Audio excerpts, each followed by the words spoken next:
Hello and welcome to Best Binocular Reviews. My name is Jason.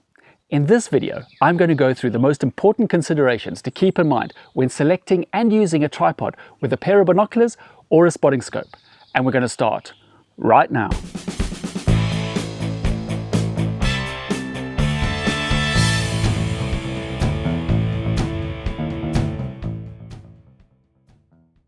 Recently, I've gone through somewhat of a spate of testing spotting scopes and high-powered binoculars for both terrestrial observation and astronomy.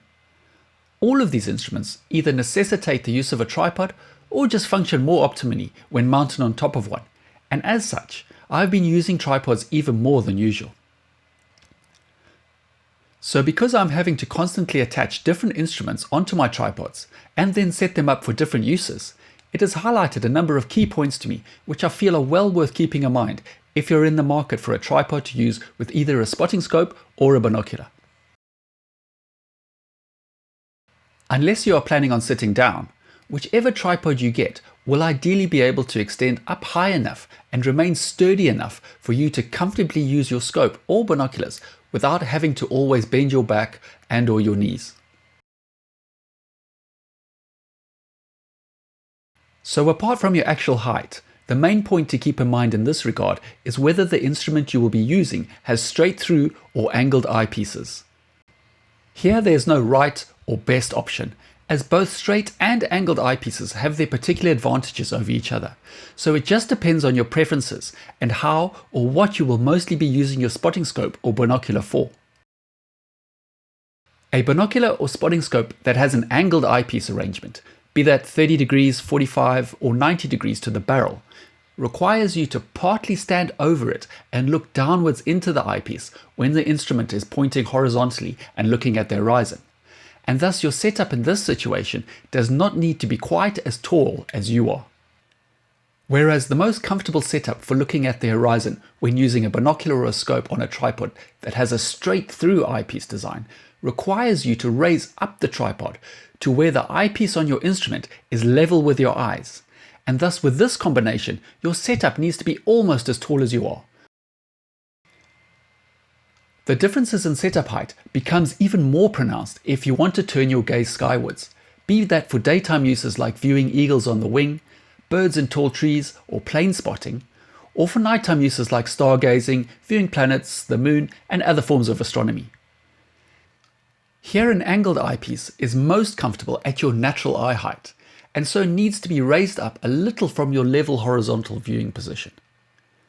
With straight through eyepieces, you actually now need to get under the scope or binocular, and thus in this situation, to be most comfortable, your tripod setup actually needs to be taller than you are.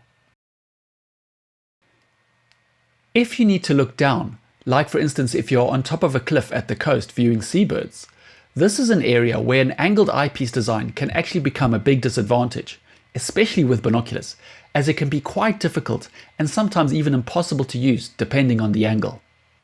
With angled spotting scopes, there's often a way around this, as good ones enable you to loosen the collar and rotate the body relative to the tripod head, which partly neutralizes the angle on the eyepiece. Apart from a few exceptions, see my guide to binoculars with angled eyepieces, link in the description below, the vast majority of high-powered long-distance binoculars will have a straight-through eyepiece design, and thus you will need to make sure that the tripod setup you select can handle the extra height required. These days, most spotting scopes come with an angled eyepiece, usually set at about 30 degrees to the barrel. And whilst becoming less common, you can still get straight-through options, should you mostly be using your scope for horizontal and downward observation. Digiscoping is another area where the straight-through setup is often preferred, as it is a little more intuitive to aim with when using it with a camera attached. When not fully extended, in my experience, unless they are really flimsy, cheap and nasty, most reasonably good quality tripods are fairly stable and can be perfectly adequate for use with lightweight binoculars or cameras. However, the real acid test comes when you have to fully extend your tripod, and especially when you're using heavier binoculars and or spotting scopes combined with high magnifications. This is even more crucial if you are digiscoping or taking photos through your binoculars or your scope, where even the slightest movement results in a blurry image.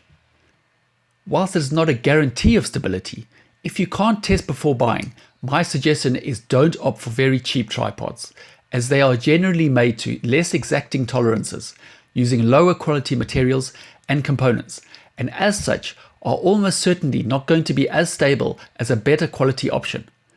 Other than that, take some time to do some research and read some real honest reviews, like that you get here on BBR, where the user has actually used the tripod that they are talking about.